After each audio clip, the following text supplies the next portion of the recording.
যাচ্ছি মেমারি, দেখা যাক সন্ধ্যাবেলাটা বিকালবেলাটা বেশ ভালো লাগে মেমারিতে যাওয়ার জন্য। চলো মেমারি যাওয়া যায়।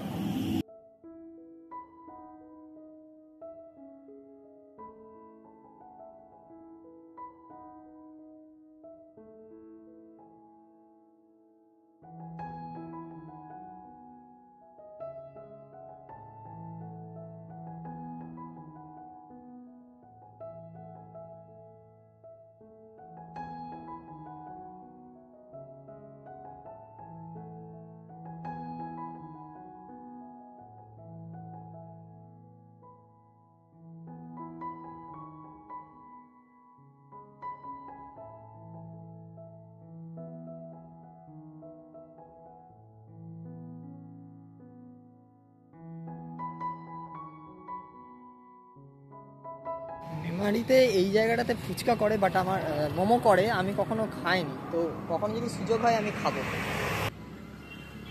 মেমারিতে মানে যারা মানে অ্যালকোহল জাতীয় জিনিস খায় তাদের জন্য এইখানটাতে আবার একটা তোমার কী বলবো পকোড়া টাইপের একটা জিনিস হয়। পকোড়া মানে বোঝো তো, ওই যেটা মদ দিয়ে খায় আর কি, সেই জাতীয় জিনিস এইখানটাতে পাওয়া যায়।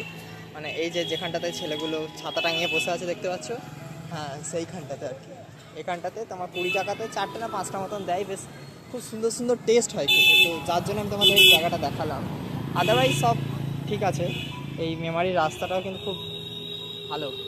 এই রাস্তাটা দিয়ে মানে আমার খুব পছন্দের, আমি যখনই যাই একা যখনই মেমারিতে আসি তো তখন আমি এই রাস্তাটা দিয়েই হাঁটাচলা করি আর কি। স্টেশন থেকে আসি এই রাস্তা দিয়ে হাঁটতে লাগি, তারপরে আবার এই রাস্তা ধরেই সেটা বাড়ি চলে যায়। এইটা হচ্ছে মেমারির স্মার্ট বাজার। আমি মোটামুটি রাস্তাগুলো দেখাই কারণ মেমারি জায়গাটা আমার খুব পছন্দের একটা জায়গা, ওই জন্য আমি চাই মেমারির অলি গলি সবটাই যেন তোমাদের কাছে পরিচিত হয়ে উঠুক।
মেমারির মধ্যে এইটা একটা স্ট্যাচু আছে রবীন্দ্রনাথ ঠাকুরের, আর এদিকে এইটা একটা স্ট্যাচু আছে কাজী নজরুল ইসলামের, খুব বিখ্যাত, অনেকে ছবি তোলে ভিডিও করে, আমিও তোমাদের যতটা পারলাম দেখালাম।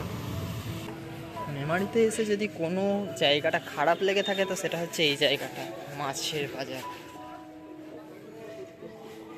মানে এখন যদিও রাত্রিবেলা হয়ে গেছে, হ্যাঁ ওই জন্য মাছ টাছ কিছু নেই, সব ফাঁকা আছে। এই একটা দোকানেই বোধহয় মাছটা আছে, তাও বোধহয় শেষ হয়ে গেছে, মাছ আর নেই। তো যাই হোক, মাছ বাজারটা পেরিয়ে গেলাম। আমি যেহেতু মাছ খাই না ওই জন্য গন্ধটা আমার একটু বেশিই লাগে।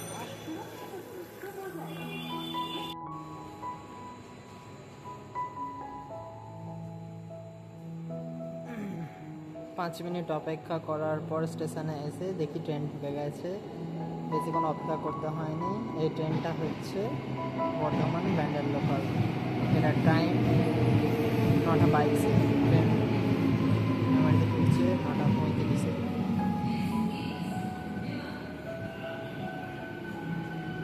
যে ব্যক্তিটা দেখতে ঝালমুড়ি নেই ইনি আমাদের দেবীপুরেই নাম নেয়।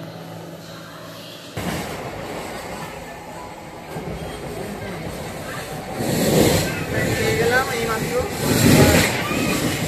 দেবীপুর স্টেশন আসলে নেমে পড়তে হবে।